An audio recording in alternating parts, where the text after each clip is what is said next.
Apologies. Where was I? Yes. The most amazing thing about this is the actual suspension itself. I mean, the ride quality is nothing like I've ever experienced. My previous bike to one of this was the RS660, and I bought that from new, and even that was great. It was a great engine, 270-degree crank, sounded exactly like a V-twin. You know, when you're on the gas. Incredible engine, incredible bike, very comfortable. The only problem was with it, it was physically a little bit too small for me. I'm 6'1", and even though I wasn't cramped, it just looked a little bit too small for me. It looked like a 400, to be honest. I looked at other bikes. I had a Hayabusa Gen 3, which I had for a while. That was an incredible machine, very long and low, and I don't think that would have been as comfortable as this over distance, even though it could have easily covered the miles.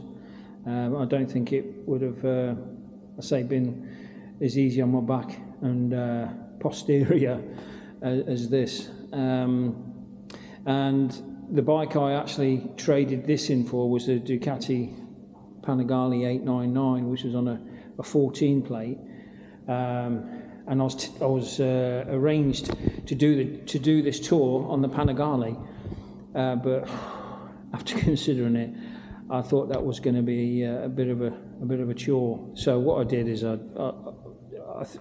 decided, you know, let's go back to Aprilia, because I know them so well from the RS660.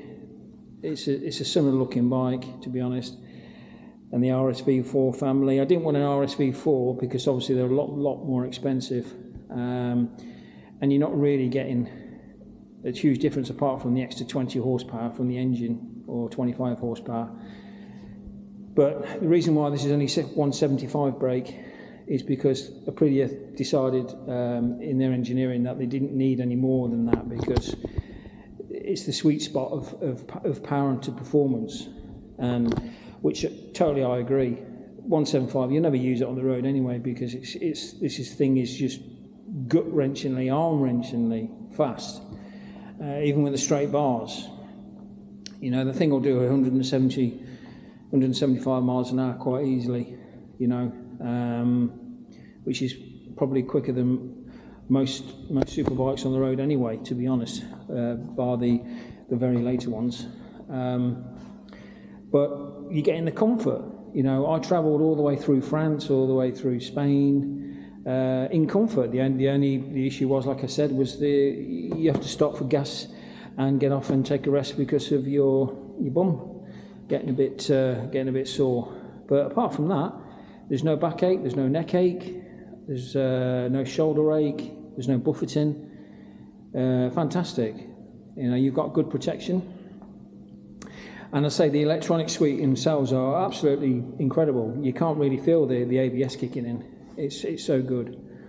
And I say the icing on the cake was to put the Cobra exhaust, which I'll fire up in a minute so you can actually hear it. I mean, it's so incredibly loud, but it does give the bike that character and that joy of owning a V4 motor. I mean, the motor itself is just a masterpiece. It really is. I mean, it's such a great engine. There is nothing else out there that sounds like this, to be honest. Hardly anything. The only thing that comes close is Ducati, perhaps the V4s, but they're a little bit muted in some way, whereas the Aprilia engines seem to increase the decibels more to give life to the engine, you know, so people can hear it. People think it's a Ferrari, it's that loud.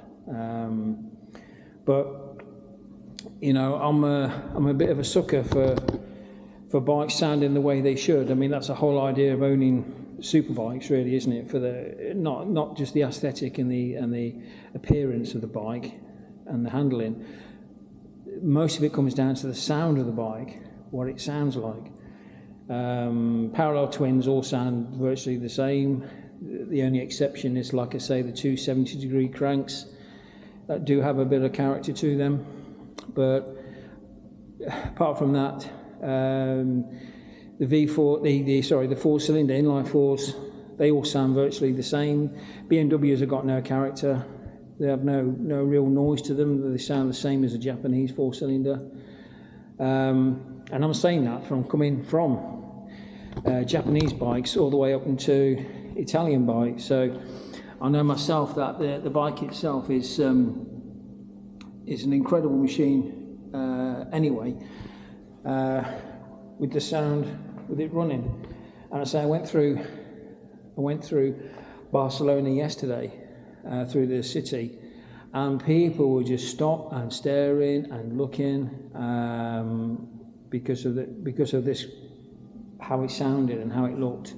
It really is a head turner. No matter where you go, people will stop and take a look at it. It's incredible.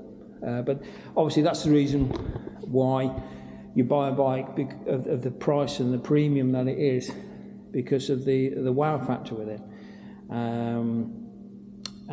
To be honest, if I'm agree, I do like a bit of posability with it, to show off. That's the idea of bikes. You know, you look the part, you dress the part, and it's got to sound the part as well. And that's the difference between, I suppose, car drivers and bikers, because we take more pride in our appearance and in the bike's appearance. I mean, I've just spent an hour polishing and cleaning the bike, even though it wasn't that dirty, but it had a few watermarks on there, so I managed to get those all off. But in general, it's an amazing machine. But let's start it up and let's show you what this behemoth sounds like when you start it.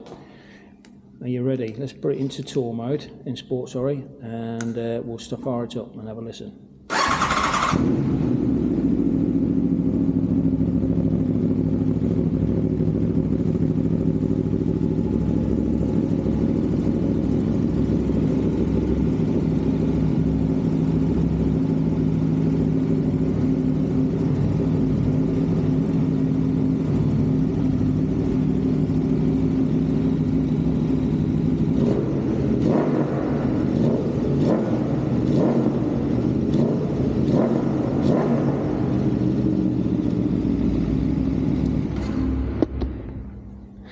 Well, I think, as you can agree there, the bike itself is pretty monstrous.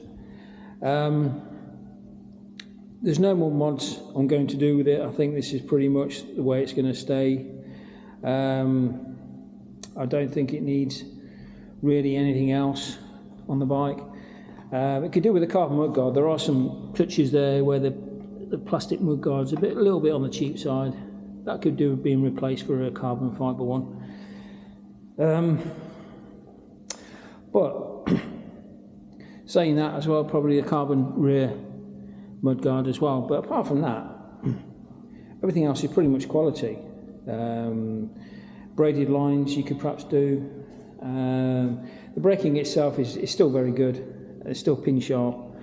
I think I've got a little bit of air in the system there, because it seems a little bit on the spongy side, which maybe it could do when it gets back to the UK. I'm going to perhaps change the pads. It could do with the service anyway, so we'll do the pads at the same time. But saying that, of owning it for the past couple of months, I would say that this is probably the best bike I have ever owned, to be honest. It really is an incredible machine, and if anyone's looking to dip their foot into Italian bikes, I would say these are probably better than going for a Ducati. Ducati is a little bit more temperamental, especially with the Desmo servicing and all that sort of thing. It's a hefty bill. These are a little bit easier on the pocket. They don't have that problem. These are like cam chains, so it's easier to do. And the servicing costs are a lot cheaper on these. But to be honest, you're still getting Italian excellence no matter which way. And I think, personally, I think that this engine is the best, probably the best Italian engine that's been made so far, without a doubt. And I think supersedes 4 cylinders. 4 cylinders are a different type of engine. Of course, it's smoother. There's more. It's easier to engage, whereas the V4s are more torquey. Obviously, a lot more choppy, low down. But once you get them spinning up, there's nothing like it. There really is nothing like it. So apart from that, there really isn't much more to say about it, apart from I've enjoyed the time I have coming down here, and obviously when I go back I'll get some footage of the ride on the way back, so I can show you that, which is all going to be useful for somebody who's interested in looking at one of these.